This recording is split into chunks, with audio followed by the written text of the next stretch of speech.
آج 9 رمضان المبارک پیر کے دن یہ وظیفہ کر لو، افطاری تک انشاءاللہ الکریم مراد پوری ہو جائے گی، گھر دولت سے بھر جائے گا۔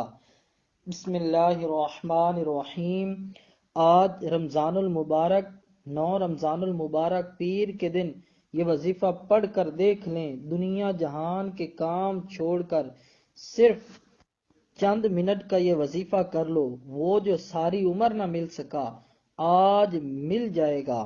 یقین نہیں تو آزما لو، اپنے مقدر کو سنوارنا چاہتے ہیں، اپنے گھر کو دولت سے بھرنا چاہتے ہو، کرائے کے مکان سے نجات چاہتے ہو، قرض سے نجات چاہتے ہو، آپ کی جو پریشانی ہے، جو تنگ دستی ہے، جو مشکل ہے، آپ کے پاس مال و دولت کثرت سے آئے گا کہ لوگ دیکھ کر حیران ہو جائیں گے۔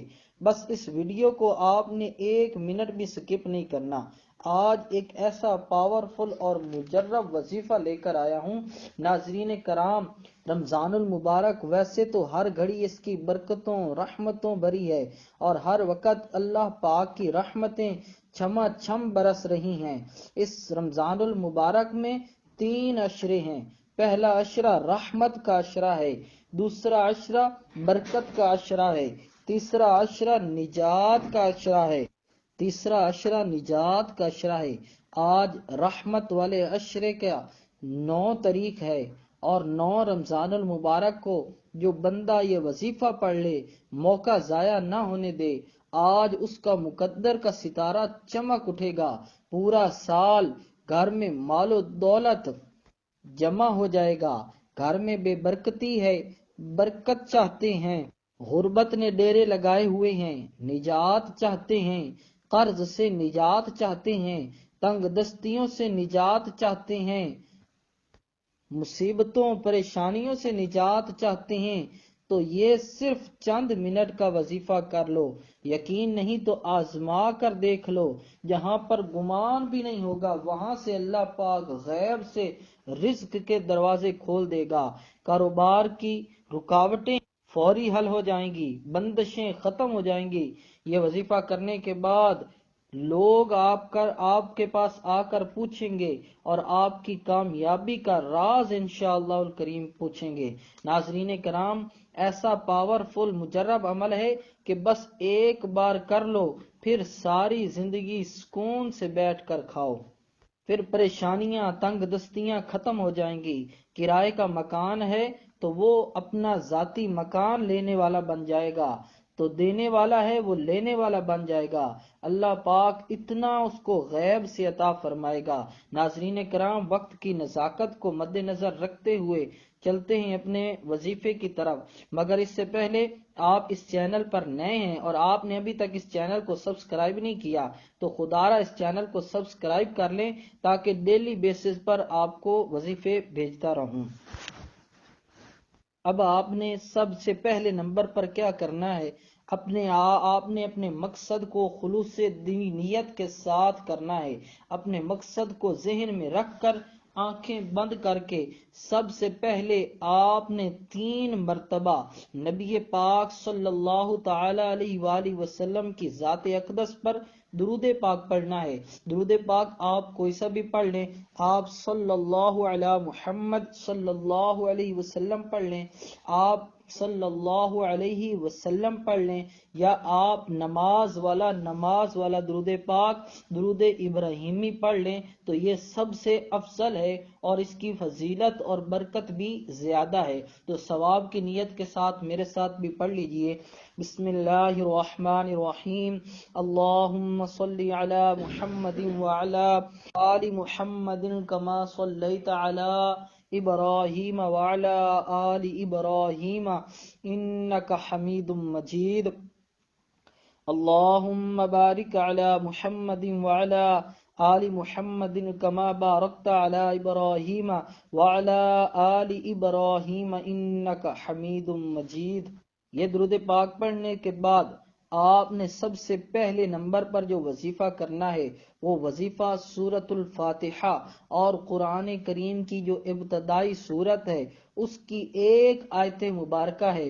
جو بندہ اللہ تبارک و تعالی کو اس آیت سے پکارتا ہے اللہ پاک اس کو غنی کر دیتا ہے.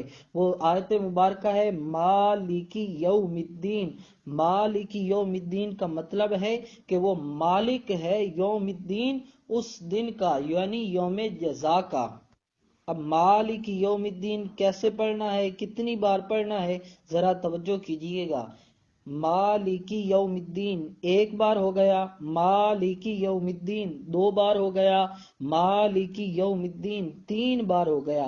اس طرح سے آپ نے 11 بار پڑھنا ہے.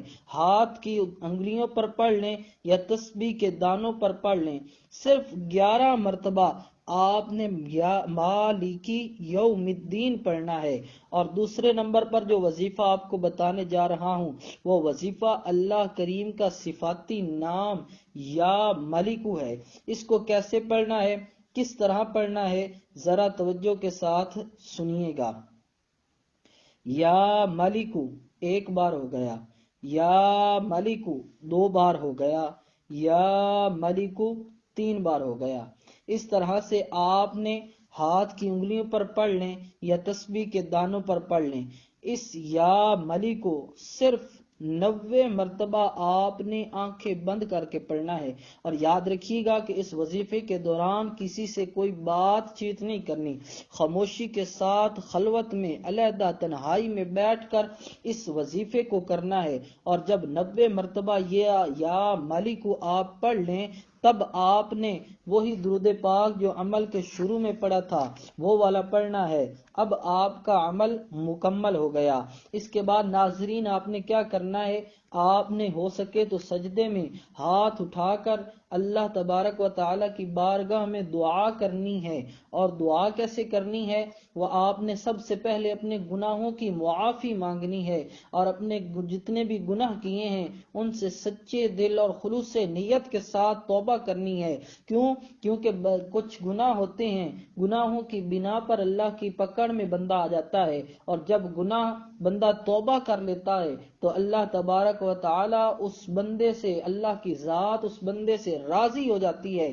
اور جب راضی ہو جاتی ہے پھر بے انتہا عطا فرماتی ہے، پھر بندے کا دنیا اور آخرت دونوں سنور جاتی ہیں. اب آپ نے سچے دل کے ساتھ توبہ کرنی ہے، خلوص نیت کے ساتھ اللہ کی بارگاہ میں گڑ گڑا کر توبہ کرنی ہے، اپنے گناہ معاف کروانے ہیں. اس کے بعد جب آپ کو دلی اور قلبی سکون میسر ہو جائے تب آپ نے اپنے مقصد جو آپ نے جس کے لیے وظیفہ کیا تھا وہ مقصد مانگنا ہے، وہ مراد مانگنی ہے.